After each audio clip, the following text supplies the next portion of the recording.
amazing. What a beautiful day today. I'm excited to be going to one of my stores this morning. I get to ask a few questions. I've always been interested in the behind the scenes of some of these stores. So it's interesting for me to be able to ask some questions about where their funding comes from maybe, and sort of what their mandate is. What part of Red Deer are they trying to affect? And Kerrywood Nature Centre has been a part of my family for a long time. They have kids programs and that sort of thing. So when I was invited to be a part of their nature store, that was kind of an uptick for me, because a lot of families go there and I'll be in front of a lot of different types of people than what would be in a gift store. I remember when Holly was the one that contacted me, and she said that she was revamping the store and bringing in more local product, and she was really interested in having the chai and the honey, especially because that's a local product that comes from a local honey farm, and I add my spices to it. So she was interested in having those in the store.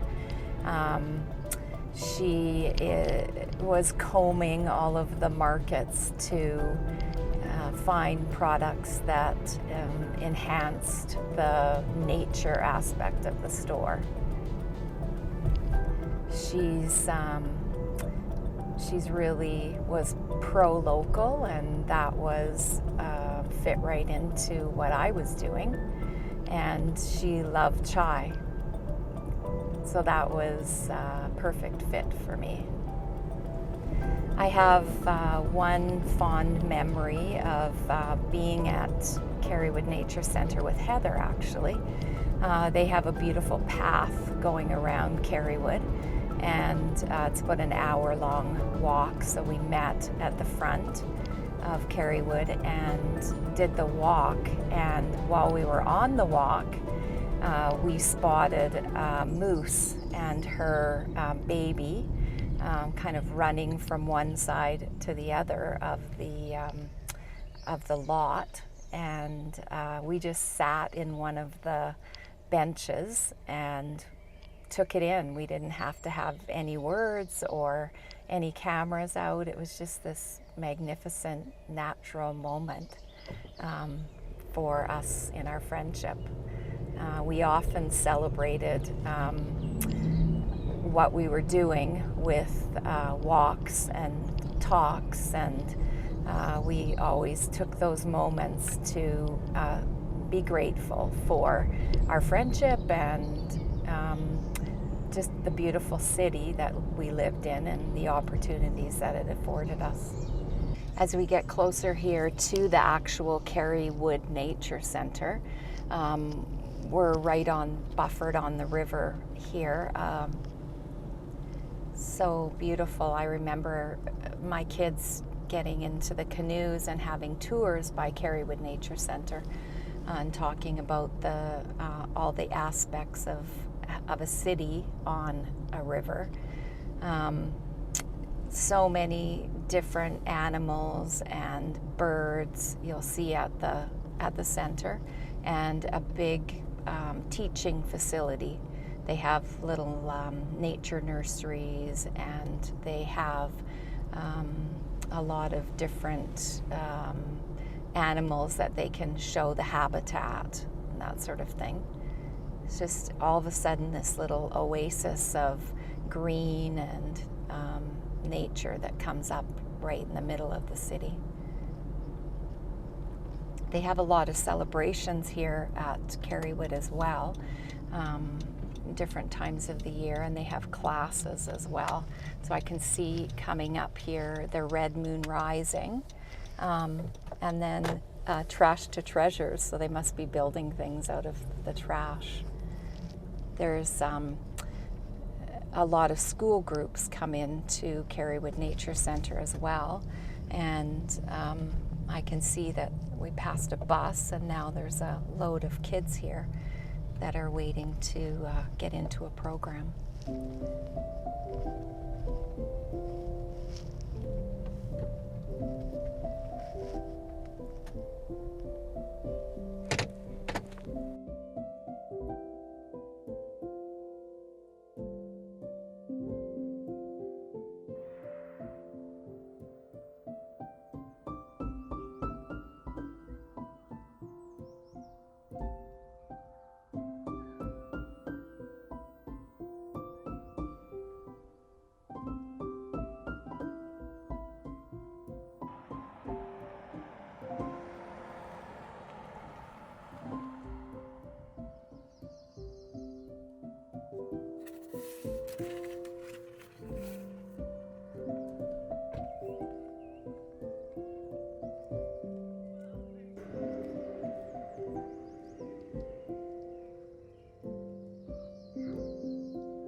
Good morning, Todd.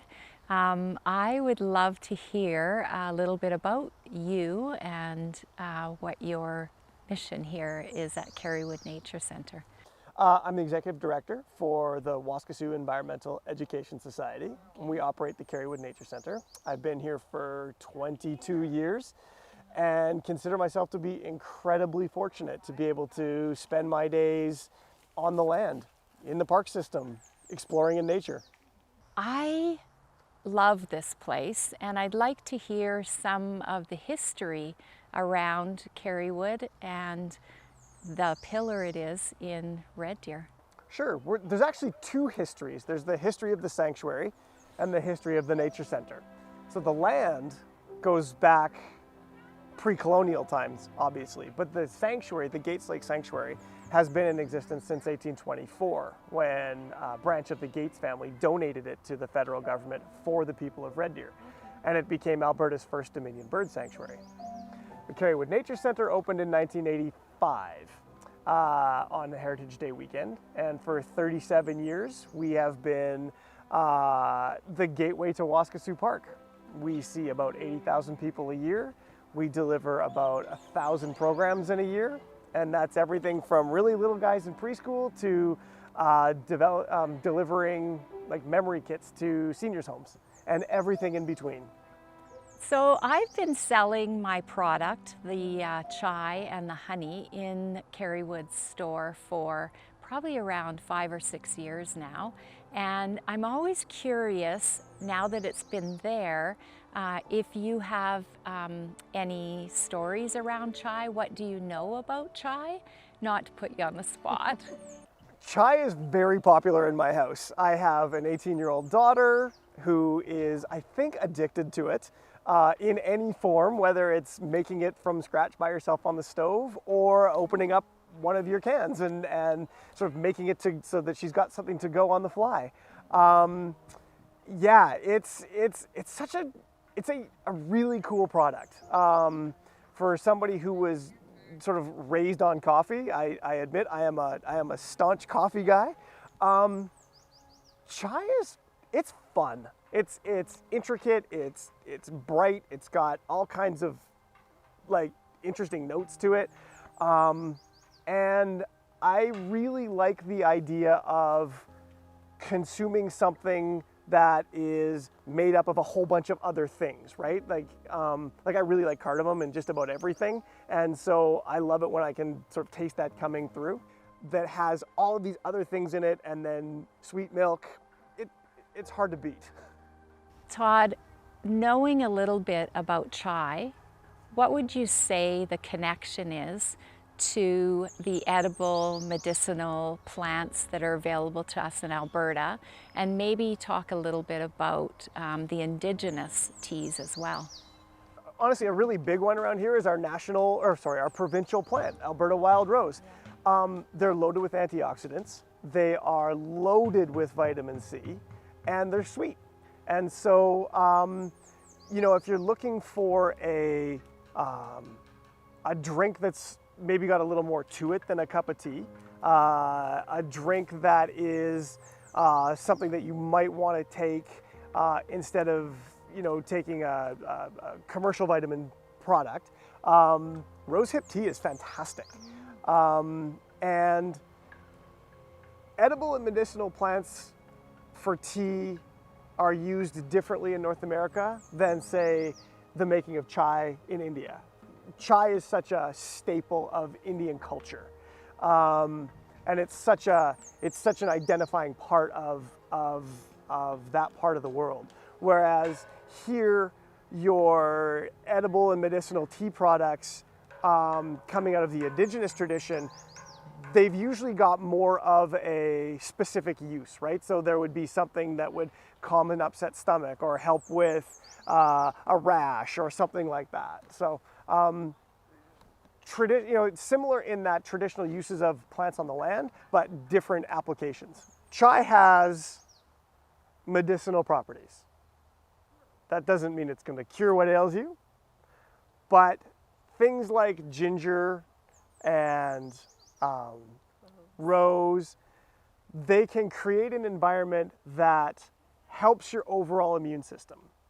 So the idea is you want your immune system healthy so that when you're offered something like a vaccine, that vaccine has a place to land and have a better chance of being successful at what it needs to do. And that's the benefit of medicinal and edible herbs, is they help boost your immune system so that it's a good landing environment for the vaccine to do its job. So we were talking about medicinal properties of herbs. So imagine your immune system as a chicken coop, or imagine your body as a chicken coop with chickens in it. And you as the farmer, the keeper of the chicken coop, your chickens are under attack. You're going to strengthen your chickens' defenses by building a fence. That fence is your immune system. And so in order to have a strong immune system, you need a few things, right? In order to have a strong fence, you need a few things. You need tools, materials, and know-how. And so your immune system are the tools and the know-how. Your immune system knows how to protect itself. It needs the materials to do that. So your edible and medicinal herbs are providing the tools and the know-how, so that when you're offered a vaccine, which are the materials, it knows to take that vaccine and give it a plan so that it can do the job it needs to do. And that's really analogous to things like the ginger and the rose that are going into chai. They're helping to create a fertile or a healthy landing zone in your immune system, so that when your immune system is offered a vaccine, it knows what to do with it. It knows how to take that deactivated virus and teach the other, teach your immune system how to protect against a real virus coming in. That was such an enjoyable interview with Todd. He was a wealth of knowledge and has been around in this space for a long time.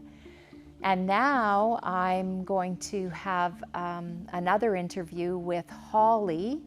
She was a friend of Heather's and is now such a wealth of information and feedback for our company. She's been around for such a long time and can see some good and some room for improvement. So I'm looking forward to spending some time with her. Holly, thank you so much for being here today. I am so interested in a little information about you as the person and entrepreneur. And then I'd also like to know, when you set up the Kerrywood Nature Center store, what was in your mind? What was the mandate? How did you feel you wanted to open that store? So my name is Holly Elliott, and we're here at the Kerrywood Nature Center in Red Deer. And this is one of my favorite places in this community. I love nature and everything that goes on here. And I was fortunate enough to store here, the nature store.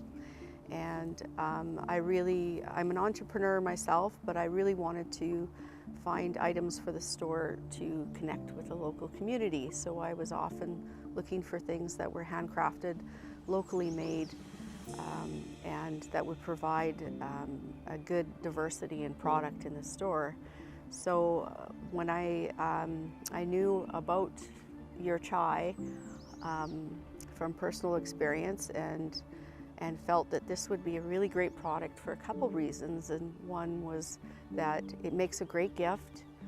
And often I found, though, people would come in to buy the chai and the honey, and they would look at it and be thinking about somebody else, but sometimes would end up buying it for themselves because they wanted to try it for themselves. And especially with the honey, they were quite intrigued because they hadn't seen a product like that. They also, too, our customers were really looking for, I think, the quality. They were looking for something that was handcrafted, and they loved the local connection. And so for me, it was a really great product in terms of bringing something in that had love and care with the product. And so I really found it to be particularly good when people were looking for gifts. It was just a really nice product for that. My own personal experience with chai is, of course, I knew Heather and met you through Heather years ago. And Heather would often send me out on the road when I was working with the Banff Mountain Film Festival, and she would send me out with a little care package of chai. And the wonderful thing about it was that every time I got into a hotel room and I was moving from place to place, and I would get into my hotel room and open my suitcase, and the aroma of chai would come out of my suitcase. Yeah. And I love that. It was really, immediately would connect me to home. It just gave me this sense of home and comfort, and it would make me feel happy because it connected me to you and Heather. And so I had a hard time actually drinking the chai when I was on the road because I never wanted to lose the aroma in my suitcase. But for me, it was that I could just, I could make it up and drink it hot or cold. And because my schedule was so busy, I really loved it. And again, every time I would have a cup of chai, it would connect me to home. So I really appreciated the product.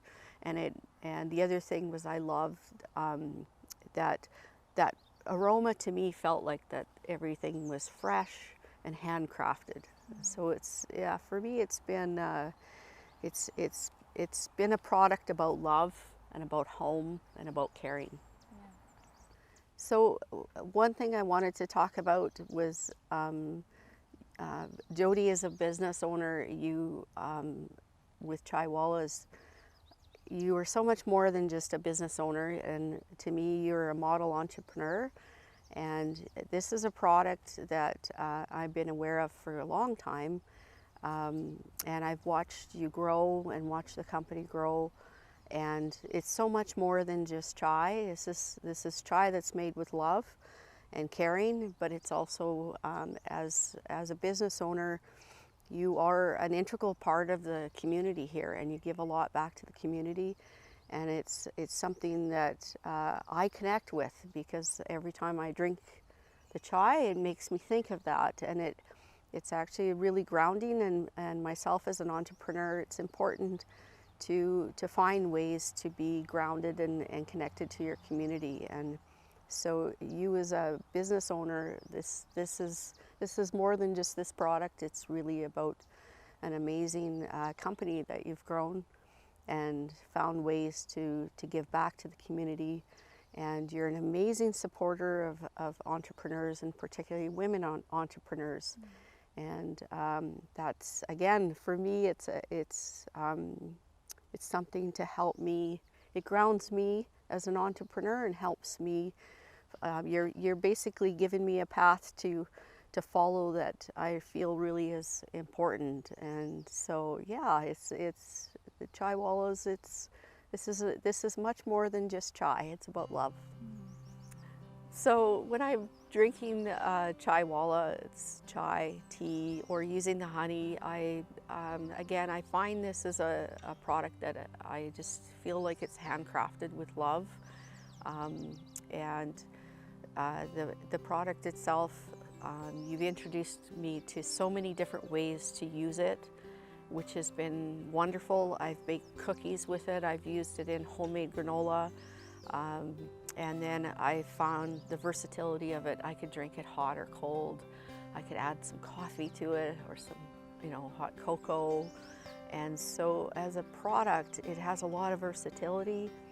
And like I said, I think it's a great gift for somebody. My memories of Heather started quite a few years ago. When I first met her was before Chai Wallahs, and we had an instant connection, and she was such a lovely soul, and we just hit it off. And then she started this company and was just so passionate, and she introduced it to me, and so I've been able to watch the company grow. When she started the company with you, with Chai Wallahs, she told me about it and was so excited, and she was really, really great in sales because she could sell you on anything. And she had me hooked right off the bat, and she right away gave me a sample and told me, all about it, and we shared tips about as business women, ways we could improve what we were doing in our product, and so over the years I got to see the company start from where as a small little company and watch it grow, and Heather was always about bringing in kindness and love and community and family. And the wonderful thing I feel about the company now is that I really feel this legacy has continued, and that you've carried that on, Jodi. It's just been, it's like it hasn't missed a beat. And so it feels to me that Heather is still very, very present and very much a part of the company. And I can tell in even your decision making and the love that you put out, it's Heather's heart is still part of that. And so I love that because it's such a great memory of Heather, and it truly is who she is. And the wonderful thing is that it led me to you also too, and realized that you're so much the same. And so you guys were perfect partners. Yeah. And it's I think the company's in great hands. You've carried on that legacy.